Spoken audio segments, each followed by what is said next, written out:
दुनिया में दो तरह के लोग होते हैं। एक जो शास्त्रों को मानते हैं, आचार्यों को मानते हैं, और तमाम तरह के लोग इस तरह के हैं जो भारतवर्ष में या दुनिया भर में जो इन तरह के आचार्य को मान रहे हैं, अपने धर्म को मान रहे हैं। अब लेकिन जो समय के साथ जो बदलाव आ रहा है, कुछ नया पीढ़ी जो ज्योतिषाचार्य होते हैं उनकी बातों को भी ज़्यादातर नहीं मानते हैं, वो अपने कामों पर विश्वास रखते हैं। क्या होता है ज्योतिषाचार्य, क्या होता है ज्योतिष विद्या, इन बातों को लेकर के आज हमारे साथ बात करने के लिए ज्योतिषाचार्य सहरसा में मौजूद हैं तरुण झा जी। इनसे बात करते हैं, तमाम मुद्दों पर बात करेंगे।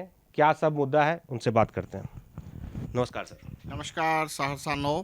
सबसे पहले तो हम आपका तहे दिल से शुक्रिया करते हैं, और मैं आपको ये बताना चाहता हूँ जो हमारा जो भी ये धर्म के प्रति आपने बताया, जो मतलब आचार्य और कुलगुरु, ये कई तरह की बातें जो है वो हमारे धर्म ग्रंथों में बताई गई है। ज्योतिषाचार्य जो एक शब्द है वो तो अपने जगह पर मान लीजिए बहुत बड़ा शब्द हो जाता है, लेकिन हमारे यहाँ जो एक सबसे पहले जो हमारी गीता कहती है उसको मानना चाहिए, क्योंकि गीता हमारे यहाँ सबसे सर्वोत्तम ग्रंथ माना जाता है। तो गीता के हिसाब से इसमें गीता का एक श्लोक मुझे याद आ रहा है, यददा चरति श्रेष्ठस्त देवतरो जनः सौ यत् प्रमाणं कुरुते लोकस्त धनुर्वर्तते। और एक और है महाजनो येन गतः सपंथा। तो हमारे पूर्वज, ये जो अभी हमने भगवत गीता की बात की, तो इसके अनुसार ये होता है जो जो हमारे पूर्वज हमारे काम करके गए हैं उसके तदनुसार हम लोग कुछ भी काम करते हैं तो वो देखिएगा जो हमेशा आपको कहीं ना कहीं उन्नति के राह पर ले जाता है। तो ज्योतिष एक ऐसा ही माध्यम है जिससे कि आप उनसे कई सारी बातें आप जान सकते हैं, और आचार्य से भी कई बात जान सकते हैं, पंडितों से भी कई बात जान सकते हैं। हर एक धर्म होता है, जैसे कोई भी धर्म हो तो उस धर्म के कुलगुरु से आप उनसे बात कर सकते हैं और उनसे आप कुछ भी जान सकते हैं। तरुण जी, मैं ये जानना चाहूँगा, जो काफ़ी दर्शक होते हैं जिनको ये जानने की उत्सुकता होती है, जो ज्योतिषाचार्य क्या होता है, ज्योतिष विद्या क्या होता है और इनसे क्या फ़ायदा होता है, लोग किस तरह से इनसे फ़ायदा ले सकते हैं? इसमें हम आपको एक चीज़ बताना चाहते हैं, जो ज्योतिषाचार्य जो होता है, ज्योतिषाचार्य नहीं होता, ज्योतिषाचार्य होता है। ज्योतिषाचार्य जो होता है, तो ज्योतिष शास्त्रों में हम लोग जो है वो ग्रह, नक्षत्र और अन्य आकाशीय पिंड जो हमारी होती है उसके बारे में एक हमारा प्राचीन विज्ञान है और ये कला है। तो ज्योतिष शास्त्र का स्वरूप आप आज के डेट में संचार में देख सकते हैं, परिभ्रमण काल में देख सकते हैं, ग्रहण में देख सकते हैं। तो ये ज्योतिषाचार्य की मदद से ही संभव हो पाता है। ज्योतिषाचार्य का जो मूलभूत सिद्धांत है वो हम आपको बताना चाहते हैं। जो ये हमारा पूर्णतया आकाशीय पिंड जो होता है, आकाशीय पिंडों का संपूर्ण प्रभाव जो ब्रह्मांड पर पड़ता है, वो ज्योतिषाचार्य उसके बारे में ज्योतिष शास्त्र से गणना करके आपको बताते हैं। और हमारे जो भविष्य में कुछ भी घटनाएं होती है वो भी गणना के आधार पर ही उसमें ज्योतिषाचार्य कुछ भी बताते हैं। हमारा जो भी उसमें मार्गदर्शन होता है वो उसको लोग निश्चित रूप से फॉलोअर उनके बनते हैं, और कई जगहों पर वो सफलता हासिल होता है। आपने एक बात और किया था, जो अभी कर्म के हिसाब से आज के युवा पीढ़ी ज़्यादा ध्यान देते हैं। मैं उस पे आ रहा हूँ। मैं वही कहना चाह रहा हूँ, जो समय पहले थी, जो हमारे माता पिता हैं या उस उम्र के जो भी लोग हैं, वो ज़्यादातर जो है इन पर विश्वास करते थे और इनके माध्यम से ही आगे बढ़ते थे अपने जीवन में। लेकिन जो अभी समय आ गया है, इस समय में जो नया पीढ़ी के लोग हैं, नए पीढ़ी के जो बच्चे हैं, वो अपने कर्मों पर विश्वास करते हैं। तो इसमें क्या बोलना चाहिए? हमारा भी इसमें एक ही तर्क है जो आपने अभी बताया। ये युवा पीढ़ी नहीं, हम जो ज्योतिष शास्त्री हैं वो भी यही बताते हैं, जो आप अपने कर्म पर सबसे पहले आवश्यकता है जो कर्म को जो है सो प्रदान किया जाए। तो कर्म, यदि मान लीजिए ज्योतिषाचार्य हम हैं और यदि हम किसी को बता दिए जो बाबू आपको इस तरीके से सफलता मिल सकती है, और वो चाहेगा जो बिना कर्म के वो जाकर के IAS बन जाएगा, या बिना कर्म किए वो कोई रेलवे का ऑफिसर बन जाएगा, बिजली विभाग का ऑफिसर बन जाएगा, ये संभव नहीं है। ये कई दफ़े हम जब भी किसी को भी हम बताते हैं, हमारे बहुत पुराने फॉलोअर हैं, चूँकि हमारी 8वीं पीढ़ी ये काम कर रही है ज्योतिषाचार्य के क्षेत्र में। आप जानते होंगे हमारे महामहोपाध्याय पंडित महामहोपाध्याय अर्जुन झा हैं, जो अभी हमारे दादाजी हैं, वो चचेरे दादाजी हैं मेरे अपने दादाजी भृगुदेव झा, वो गोल्ड मेडलिस्ट ज्योतिषाचार्य के क्षेत्र में रहे हैं। महामहोपाध्याय अमृतनाथ झा थे, जिनका कृतसार समुच्चय चल रहा है। वो हिंदू धर्मशास्त्र, ऑथर ऑफ हिंदू धर्मशास्त्र, आप गूगल वगैरह पर भी सर्च कर सकते हैं। तो ये हम 8वीं पीढ़ी ये हमारे काम कर रहे हैं। हमारे पिता भी वो ब्रांच मैनेजर थे, शाखा प्रबंधक थे और प्रसिद्ध ज्योतिषाचार्य थे ब्रजकिशोर झा। और तो ये एक ही चीज़ होता है, जो हर एक चीज़ तो कर्म पर डिपेंडेंट होता ही होता है। बिना कर्म किए हुए कोई भी आदमी आगे नहीं बढ़ सकता है। ये तो सबसे पहले आपको जानना चाहिए, जो कर्म हमेशा प्रधान होता है। कर्म कोई भी ज्योतिषी बताएं, पंडित बताएं, मौलवी बताएं, मौलाना बताएं, कोई भी बताएंगे, तो वो धर्मगुरु के आधार पर वो एक आपको परिकल्पना गणना के आधार पर बताते हैं, बाबू आपके भविष्य में ये होने वाला है, तो आप इसके लिए कर्म करें।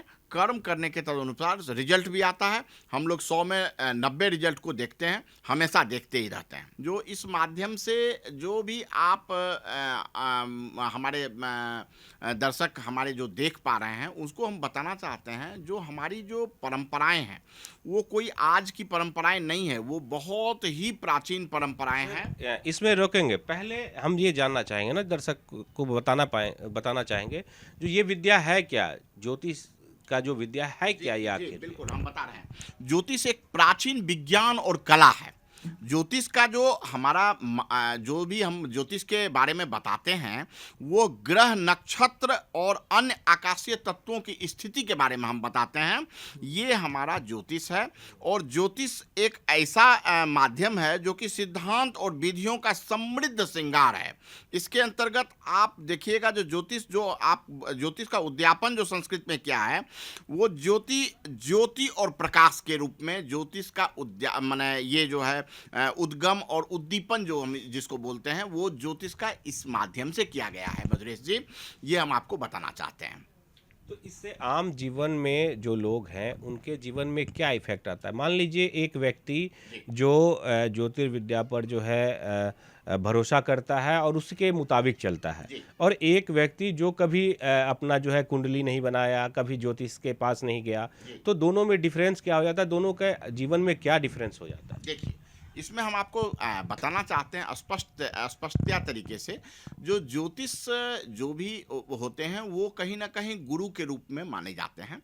और ये हमारी जो परंपराएं होती है, वो ज्योतिष की जो परंपराएं हैं, वो गुरु और शिष्य की परंपरा आज से नहीं, सदियों पुरानी ये हमारी परंपराएं हैं। हम जो भी बताते हैं, जो भी ज्योतिष शास्त्री हम लोग होते हैं, वो किसी न किसी धर्म के गुरु के रूप में जाने जाते हैं। कोई न कोई धर्म हमको लेकर के चलते हैं। जैसे हमारे हिंदू धर्म में हम लोग होते हैं, पंडित होते हैं, पांडित्य होते हैं, ज्योतिषी होते हैं, आचार्य होते हैं। उसी तरह मुस्लिम धर्म में होते हैं, उनके मौलाना में होते हैं। उसी तरह ईसाई में होते हैं। हर एक धर्म का एक ना एक कोई गुरु होता है। हम सभी गुरुओं का सम्मान करते हैं। हमारे यहाँ एक परंपरा हमारी जो भगवत गीता कहती है, जो यददा चरति श्रेष्ठस्त देवतरो जना सो यत् प्रमाणं कुरुते लोकस्त धनुर्वर्तते।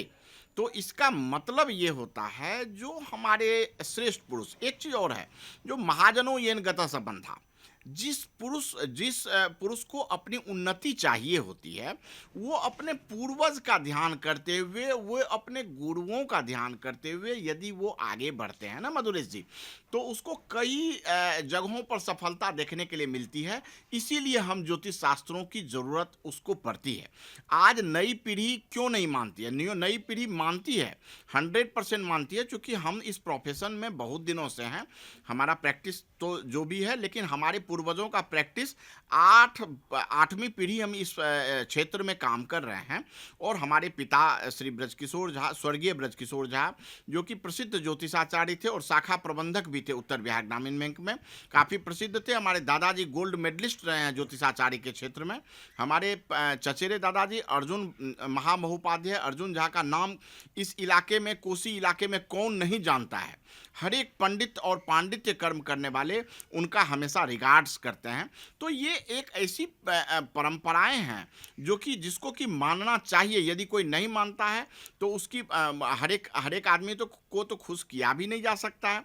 लेकिन हम ये कहते हैं जो ये परंपराएं यदि लोग मानते हैं तो निश्चित रूप से धर्म और धर्म के इर्द गिर्द में वो आदमी खड़े रहेंगे तो निश्चित रूप से सफलताएं अर्जित होगी। सर, इसमें मेरा ये कहना है, जो बच्चे आज के डेट में कहते हैं जो हमें अपने कामों पर भरोसा है और उनको कैसे ज़रूरत पड़ती है जीवन में, मैं ये जानना चाह रहा हूँ। हर एक आदमी को कर्म की आवश्यकता पड़ती है। ये केवल एक बच्चे की आवश्यकता नहीं है, हर एक आदमी को कर्म से ही प्रदान किया गया है। ये आज की परंपराएं नहीं, ये जब जिस समय में कभी जो ये कहावत कही गई थी, जो कर्म जो है वर्क इज वर्शिप, ये हमारे यहाँ एक अंग्रेजी में कहावत है, वर्क इज वर्शिप, कर्म ही पूजा है। इसको कई बार ये दफे में भी एक लोकोक्ति में बोला गया है, कर्म प्रधान विश्व करी राखा, अजो जस करहि स्वतः पल चाखा। ये भी हमारे धर्म में कहावत है। तो इसमें क्या बात है ना, जो मैंने देखिए, कर्म तो प्रधान हमेशा होगा। यदि आज के डेट में यदि हमारे पास या किसी भी ज्योतिष शास्त्री के पास कोई भी आदमी पहुंचेंगे, हम ये मास लेवल पर बात कर रहे हैं, जो भी हमारे ज्योतिष शास्त्री भाई सुन रहे हैं इसलिए इसको उस लेवल पर हम बात कर रहे हैं। ये चूँकि हम दिल्ली यूनिवर्सिटी से आए हुए हैं और हमारी दिल्ली संस्कृत एकेडमी से पढ़ाई हुई है और काफ़ी जगहों पर हमें जो है सो जाने का मौका लगा है। कई जगहों पर मैंने अंतर्राष्ट्रीय सम्मेलन भी किया है ज्योतिष के क्षेत्रों में। तो कई जगहों पर हमारे कई विद्वत जन जो हमारे अग्रज रहे हैं, अनुज रहे हैं, उनसे हमको मुलाकात का मौका लगा है। तो उस आधार पर हम लोग अपने में भी बात करते रहते हैं हमेशा। जो देखिए, जो भी आदमी कर्म के क्षेत्र पर रहते हैं तो कर्म तो हर एक इंसान, यदि आज हम ज्योतिष हैं तो मुझे भी कर्म करना रहता है, मैं भी कर्म करता हूं, तभी मैं अपने क्षेत्र में आगे बढ़ पाऊंगा। तो कर्म तो हर एक इंसान को करना पड़ेगा। लेकिन क्या है, एक ये सपोर्टिव माध्यम होता है जो आपको इस क्षेत्र में प्रगति मिलेगी, आपको इस क्षेत्र में प्रगति मिलेगी, आपको भाई साहब इस क्षेत्र में प्रगति मिलेगी। ये हम लोगों का काम गणना के आधार पर बताना होता है। तो यदि हम लोग गणना के आधार पर कोई चीज़ बताते हैं, उस आधार पर यदि हमारे फॉलोअर उसको फॉलो भी करते हैं तो काफ़ी देखते हैं सफलता का उसको राह जो है वो बहुत जल्दी प्राप्त होता है। ये भगवत कृपा से ही संभव है, लेकिन हम ज्योतिष शास्त्री उसको गणना के माध्यम से बताते हैं। अच्छा, ये कुंडली वर्ड बहुत पॉपुलर है, जो मतलब कुंडली जो है कई बार बोला जाता है, जो कुंडली देखा जाता है और कुंडली मिलाया जाता है, ऐसे वर्ड तमाम आते हैं जीवन में, कई बार सामने आता है। तो जो लोग नहीं जान रहे हैं जो कुंडली क्या होता है, तो उसके बारे में आप थोड़ा बताएं। निश्चित रूप से बताते हैं। देखिए, पहले तो ज्योतिष जो है उसकी शाखाएं होती है, 3 शाखाएं तो मुख्य रूप से हम लोगों को बताना होगा। जो सबसे पहले होड़ा शास्त्र होता है। होड़ा शास्त्र जो होता है उसमें होरोस्कोपी उसको बोला जाता है अंग्रेजी में। वह विभिन्न ग्रहों की स्थिति का अध्ययन करता है और जन्म कुंडली बनाने के लिए इसी माध्यम का उपयुक्त हम लोग इसको मानते हैं। जन्म कुंडली जो आपने पूछा, वो होरोस्कोपी, होड़ा शास्त्र के अंतर्गत ये होता है। उसके बाद क्या होता है, मैथमेटिकल एस्ट्रोलॉजी, उसको बोलते हैं हम लोग गणितीय ज्योतिष। तो गणितीय ज्योतिष में क्या होता है, इसमें गणनाएं, योजनाएं और ग्रहों की स्थिति का जो भी अध्ययन होता है वो मैथमेटिकल एस्ट्रोलॉजी के आधार पर किया जाता है। उसके बाद होता है एक संहिता। संहिता के आधार पर क्या होता है, ये ज्योतिष के सारे क्षेत्रों में शामिल होता है, जैसे कि मुहूर्त, मुंडन, मान लीजिए राष्ट्रीय ज्योतिष, इसके आधार पर हम लोग संहिता का उपयोग करते हैं। और क्या है, ये एक ब्रांचेज है ज्योतिष का, जो ब्रांचेज है वो ये है। ये 3 भाग में हम लोग बताते हैं लोगों को। उसमें जो है व्यक्ति के जीवन का उसमें मार्गदर्शन होता है और इसीलिए हम लोग कुंडली का उसमें निर्माण करवाते हैं। और कुंडली का निर्माण कराने के तत्पश्चात हम लोग उसकी भविष्यवाणी जो कहते हैं वो बहुत हद तक सही होती है। कुंडली के माध्यम से लोगों की भविष्यवाणी होती है। निश्चित रूप से होती है। निश्चित रूप से, चूंकि गणनाएं यदि आपकी कोई भी जैसे आपका जन्म तिथि, जन्म दिनांक, जन्म समय और जन्म स्थान, ये 4 चीज हम लोग मांगते हैं।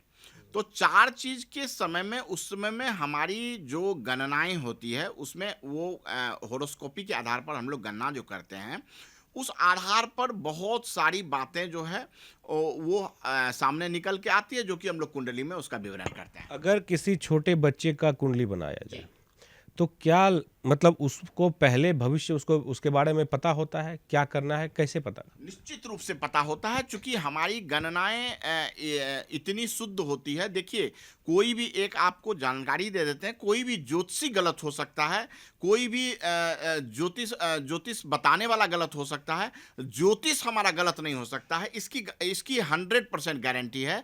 क्योंकि क्या होता है, मिस्टेक किसी भी ज्योतिषी से हो सकती है, ना कि ज्योतिष से होता है। ज्योतिष ये आज की परंपराएं नहीं है, ये हमारे सदियों पुरानी परंपराएं हैं, जिसके आधार पर जो आदमी हम हों या कोई और ज्योतिषी भाई साहब हों, वो सारे पढ़ करके जो हम लोग आते हैं, उस आधार पर गणना करते हैं और गणनाएं 100% सही होती है। तो अगर छोटे बच्चे का, अगर मान लीजिए ज्योतिषी के द्वारा जो है उसका कुंडली बनाया जाए, उसके बारे में पता हो जाएगा वो किस फील्ड में क्या करने वाला है, तो बच्चों का जो पठन पाठन है उसी के हिसाब से क्या करना चाहिए आपको? निश्चित रूप से, यदि कुंडली बनाते हैं तो उसके आधार पर हम शुरू से ही बताते हैं, जो भाई साहब आपके बच्चे का इस समय में चौल कर्म हो। चौल कर्म मतलब ये हमारे षोडश संस्कार में आता है। जैसे चौल कर्म के बारे में बता रहे हैं आपको, मुंडन होता है, उपनयन होता है, इस तरह करके कई संस्कार होते हैं, ये आप कर लें और आप मेरे आधार पर चलें। जो भी हम लोग पूजा पाठ के माध्यम से बताते हैं, वो उसके जब बच्चा तो बच्चा होता है, बच्चा का यदि जन्म कुंडली बनाएंगे तो बच्चा तो वो नहीं कर पाएगा पूजा पाठ, लेकिन उसकी माताएं, उसकी पिता, उसकी दादी, उसकी दादा, यदि उस माध्यम से, हम लोगों के माध्यम से वो लोग चलते हैं, तो निश्चित रूप से सफलताएं हमारे सामने में कई सफलताएं हम देश में कई भागों में देख रहे हैं, जो हमारी ओर से जो भी बताए गए हैं, कई और सफल हैं और कई हमारे शिष्य के रूप में अभी भी विद्यमान हैं। कितनी कुंडली आपने अब तक देखी है? देखिए, हमारा अभी जो हमारे रिकॉर्डेड हैं 12,100 कुछ कुंडली पर अभी हम चल रहे हैं। ये जब से, उससे पहले पिताजी हमारे कर रहे थे, वो 82,000 कुछ कुंडली बना करके हमको छोड़ करके गए थे। अभी हम 12,000 कुंडली बना चुके हैं और भी बनाते हैं। चूँकि हमारी हस्त निर्मित कुंडली होती है, हमें कंप्यूटर से कोई वास्ता नहीं होता है, कंप्यूटर से कोई भी कुंडली हम निर्माण नहीं करते हैं। तो हमारी वास्तविकताएं जो भी है, वो हमारी हस्तलिखित कुंडली के आधार पर कई भविष्यवाणियां हमारी सही हुई है। सही ज्योतिष से कौन है, कौन सही बता रहा है, कौन झूठ बता रहा है, इस पे कैसे पता चलेगा? लोग अगर जाते हैं किसी के पास तो कैसे पता चलेगा? हम अगर दिखा रहे हैं किसी को, अपना हाथ दिखा रहे हैं, कुंडली दिखा रहे हैं, तो कैसे पता चलेगा कौन सही है कौन गलत है? जी, देखिए, इसमें क्या होता है, जो चूँकि आज के युग में ये चीज़ कहना तो बहुत ही कठिन हो गया है, जो कौन सही है और कौन गलत है। लेकिन एक चीज़ तो हम जानते हैं, यदि गणनाएं किसी भी व्यक्ति को, किसी भी ज्योतिष शास्त्री को आ रही है और वो अध्ययन करके कोई भी भाग में, किसी भी भाग में, किसी भी विश्वविद्यालय से के मदद से यदि आया है, तो वो निश्चित रूप से कुछ ना कुछ अच्छा ही बताएगा, कभी गलत नहीं बता सकता। हम किसी के ऊपर ब्लेम नहीं कर सकते हैं। लेकिन एक चीज़ तो तय है भाई साहब, यदि कोई पढ़ा नहीं है और अपने आगे में बोर्ड लगा करके बैठ गया, जो हम ज्योतिषी हैं, आचार्य हैं, पंडित हैं, पांडित्य हैं, तो उसकी क्या गारंटी हो सकती है? ये बात तो आज के डेट में आप ये समझ ही सकते हैं। जैसे कोई वैसी ही बातें हो गई, जो बिना पढ़े लिखे कोई भी आदमी कह देगा जो हम डॉक्टर हैं, कोई कह देगा हम इंजीनियर हैं। तो वैसी ही बातें ज्योतिषी के क्षेत्र में भी होती है।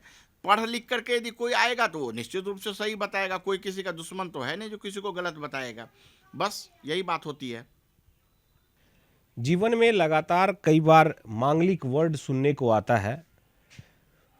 सर, मांगलिक होता क्या है? ये जो मांगलिक वर्ड है जीवन में कई बार सुनने को मिलता है, क्या होता है ये कुंडली के हिसाब से क्या होता है मधुरेश जी, जो जब कुंडली में मंगल जो है पहले, चौथे, 7वें, 8वें या 12वें घर में होता है, तो मांगलिक दोष होता है। बता दें आपको कि 7वां घर जो होता है वो विवाह का घर होता है। हमारे कुंडली के हिसाब से ये हम जितनी बातें कर रहे हैं, ऐसे में जब मंगल इनमें से किसी भी भाव में होता है तो इसका प्रभाव विवाह पर जो है पड़ता है, जिसके कारण विवाह में कई सारी समस्याएं हम लोग देखने के लिए हम लोगों को मिलती है। जैसे कि कोई यदि मंगली है लड़की, तो उसका विवाह में थोड़ा देर हो जाएगा, परेशानियां क्रिएट होगी।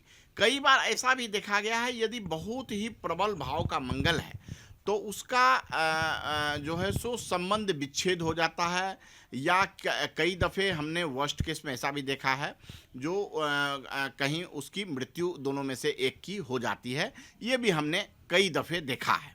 तो हम लोग इसका निवारण ये करते हैं, जो इसमें एक कुंभ विवाह की प्रथा चलती है, कुंभ विवाह होती है, या मांगलिक दोष निवारण के लिए उसमें घट पूजा होती है, जो हम लोग उसमें सलाह देते हैं जो आदमी को करवाना चाहिए। और उस तदनुसार जो है, चूँकि हमारी जो रीति है वो धर्म के आधार पर ही सारी क्रियाकलाप होती है, तो यदि हम लोग उस आधार पर वो मंगल दोष निवारण पूजा कर लेते हैं तो फिर इस तरह का दोष हमेशा के लिए खत्म हो जाता है और आप शादी करने के लिए फ्री हो जाते हैं। बाधाएं तो आएगी, किसी भी क्षेत्र में ऐसा नहीं है जो ये केवल मंगल दोष होता है। किसी भी क्षेत्र में यदि कोई भी बाधाएं आती है, यदि किसी को बुखार लगता है तो डॉक्टर के पास उसको जाना पड़ता है, वो दवा देते हैं, बुखार ठीक हो जाता है। उसी आधार पर जैसे मंगल दोष, इसको लोग जितना बड़ा कर दिया है, ये ऐसा कुछ भी नहीं है। मंगल दोष का निवारण है, निवारण के आधार पर हमारे शास्त्र ने सब चीज़ को बताया है, केवल उसको समझने वाले जो है सो समझें तो सारी समस्याएं का समाधान निश्चित रूप से होगा। ठीक है, ये मैं पूछ रहा हूँ, काफ़ी लंबे समय से आप जो है इस प्रोफेशन में हैं। आपने बताया जो आपकी 8 पीढ़ी जो है यही प्रोफेशन में है। तो किस तरह के लोग ज़्यादातर आपके पास आते हैं? किस प्रोफेशन के लोग आते हैं? किस तरह के लोग आपके पास क्या समस्या लेके आते हैं? देखिए, हमारे यहाँ तो हर एक तरह से हमने इस प्रोफेशन में जब से आज हमने कदम रखा है, जैसे 2011 से हम ये प्रोफेशन में अभी वर्तमान में 28 नवंबर 2011 को से हम इस प्रोफेशन में काम कर रहे हैं। तो हमारे पिताजी थे, उस समय में भी हम उनके असिस्टेंट बन के काम कर रहे थे। और हमारे पिताजी जब 2019 में स्वर्गवास हो गए तो 19 से हम फुल फ्लेज्ड अपना काम कर रहे हैं ज्योतिष के क्षेत्र में। पहले ब्रिगदेव ज्योतिष कार्यालय हमारा होता था, अभी ब्रजकिशोर ज्योतिष संस्थान जो हमारे पिता का नाम है, उस संस्थान को हमने केवल कन्वर्ट करके एक ट्रस्ट बना दिया और ब्रजकिशोर ज्योतिष संस्थान हम 2019 से लेकर के लगातार चल रहे हैं। इसमें सभी वर्ग के लोगों को हम देख पा रहे हैं, जो हमारे पास सभी वर्ग के लोग आते हैं और सभी तरह के, मतलब व्यवसायी घराना से लेकर के नौकरी पेशा और कई वर्ग में जो काम करते हैं वो भी हमारे पास आते हैं। और ये हमारी एक मतलब माँ भगवती की कृपा है, जो ये हमारी जो भी हमारे कस्टमर आते हैं वो हमसे संतुष्ट होकर के जाते हैं। इसकी हम गारंटी दे सकते हैं, जो यदि हमारे यहाँ जो भी आदमी, कोई भी आदमी, देखिए हम बार बार यही बात बोलते हैं, जो भी धर्म संगत आदमी होगा उसका भगवान और प्रभु ही कल्याण करते हैं। हम भी उसी तरह के मनुष्य हैं, जैसे आप पत्रकार भाई हैं और भी कोई होता है, सभी मनुष्य हैं, करते तो देव ही हैं, लेकिन हम लोग एक माध्यम होते हैं और माध्यम के आधार पर जो हम लोग गणना के आधार पर बताते हैं, उस आधार पर यदि हमारे तरुण जी मैं बीच में रोकूंगा। मैं ये कहना चाह रहा हूँ, जब लोग अपने रोजी रोटी में फंसे होते हैं, उनके पास उतना समय नहीं होता है, जो रोजी रोटी के अलावा जिनके पास ज़्यादा वक्त नहीं होता है, वो अपने उसी में परिवार में उलझे रहते हैं। वो लोग ज़्यादातर आपके पास नहीं आ पाते। जो बड़े प्रोफेशन में होते हैं, जिनके पास धनवान होते हैं, ऐसे लोग ज़्यादातर आते हैं ज्योतिष के पास। क्यों आते हैं? जैसे सहरसा में या आसपास के कई धनवान लोग भी आपके पास पहुंचते हैं। क्या वजह है जो मतलब सिर्फ ज़्यादातर धनवान लोगों को कुछ ज़्यादा चिंता होती है? बड़ा अच्छा क्वेश्चन आपने पूछा है। देखिए, इसमें क्या होती है, हर एक वर्ग के लोग आते हैं, ये नहीं है धनवान केवल आते हैं। हर एक वर्ग के देखिए, चूंकि हमारे यहाँ चूंकि बहुत दिनों से ये परंपरा चल रही है, तो निश्चित रूप से जो भी हायर क्लास है वो हमसे अवश्य जुड़े हुए हैं। इस खास करके जहाँ हम सहरसा में हैं, तो कोसी रेंज के जितने भी हाई पॉपुलर आदमी आपने चूंकि सोशल मीडिया पर देखा, तो इसलिए आपने ये बताया। तो ये देखिए, ऐसा कुछ नहीं है, सभी आदमी हमारे पास आते हैं। हाई प्रोफेशन से जो भी हाई मतलब क्लास के आदमी हैं, वो तो आएंगे ही आएंगे। उनको जो है सो और भी ज़्यादा पैसे की आवश्यकता होती है। कोई भी आदमी इस दुनिया में जो है सो, जो भी आदमी है वो संतुष्ट कोई भी नहीं हो पाता है, चाहे वो कोई भी हो, इंसान कोई भी हो, उसको संतुष्टि तब तक नहीं मिलती है जब तक वो जिंदा रहता है।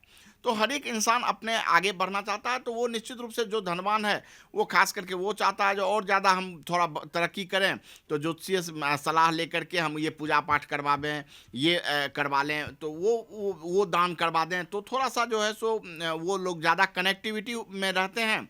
और जो हमारे गरीब तबके के भाई बहन हैं, वो भी आते तो हैं ही, लेकिन वो कर नहीं पाते हैं और वो लाइमलाइट में नहीं आ पाते हैं, क्योंकि वो कई दफ़े दान करने लायक पैसे से नहीं हो पाते हैं, तो इसलिए लाइमलाइट में नहीं आते हैं। आते वो भी हैं, उतने ही आते हैं जितने कि बड़े तबके के लोग आते हैं। किस तरह की ज़्यादातर समस्या लेकर के लोग आते हैं, जो मुख्य तौर पे है, क्या सब समस्या लेकर के? देखिए, जब कोई भी आदमी जब बीमार पड़ता है तो डॉक्टर से मिलने के लिए जाता है। सेम वही कंडीशन हम लोगों के यहाँ होता है। जब आदमी को कोई भी ग्रह दशा, कोई भी तबीयत खराब, कोई भी विवाह ना होना, या मान लीजिए बच्चे का नामांकन है, बच्चे का अन्नप्राशन है, बच्चे का ये शुभ मुहूर्त क्या होगा, विवाह का मुहूर्त क्या होगा, गृह प्रवेश कब होगा, गृहारंभ कब होगा, नींव जिसको बोलते हैं मकान रखने का, वास्तुशास्त्र में, तो इसके लिए ज्योतिष शास्त्र का उपयोग लोग करता है। और उसके लिए वो अपने क्षेत्र के प्रसिद्ध ज्योतिषाचार्य से लोग मिलना चाहता है, इसीलिए हम लोगों की आवश्यकता बनी रहती है। और हम लोग हमेशा ये चाहते हैं जो लोगों का कल्याण हो, इस भावना से जनहित में हम लोग काम करना चाहते हैं और सभी को सुखी देखना चाहते हैं। सर्वे भवन्तु सुखिनः सर्वे सन्तु निरामया, ये हमारा फॉर्मूला होता है, इस आधार पर हम लोग काम करते हैं। तो इस वक्त हमारे साथ सहरसा के जाने माने ज्योतिषाचार्य तरुण झा जी मौजूद थे। उन्होंने बताया, तमाम क्वेश्चन की बारीकी से मैंने बात की, काफ़ी सहजता से उन्होंने जवाब दिया, जो उम्मीद है जो हमारे दर्शकों तक काफ़ी सूचना और सही जानकारी मिली है। सहरसा नाउ, मथुरेश यादव, सहरसा।